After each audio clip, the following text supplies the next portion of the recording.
Also in Seattle, thousands of protesters took to the streets to demand justice and police reform. It started at Othello Park and made its way to the Rainier Avenue Safeway.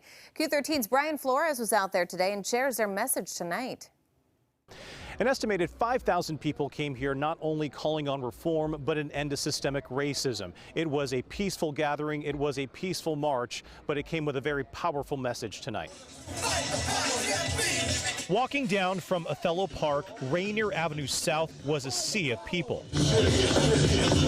Thousands of people, young, old, all races and backgrounds coming together calling for change.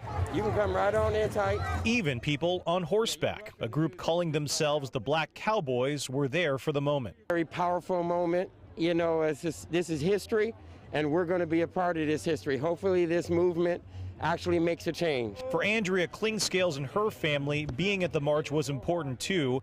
And even though it's divided her family back home in Oregon, she wanted to be here. I mean, my sister said there's no such thing as racism. Though she's my sister, I'm protesting that. We want to raise her right. We want to raise her to understand that just because of the color of her skin doesn't mean that we're privileged over another.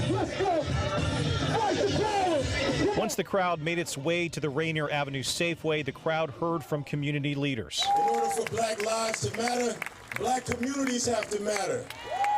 We must organize ourselves. We must make sure the political establishment does not divide us from one another.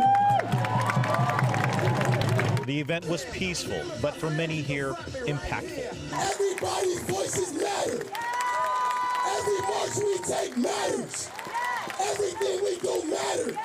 And several people, including that young man who you just heard from, want more of these gatherings, more of these events taking place. I spoke with one of the organizers tonight, and he says that more of these events are planned. Tonight, we also saw hundreds of people registering to vote. In Seattle, Brian Flores, Q13 News.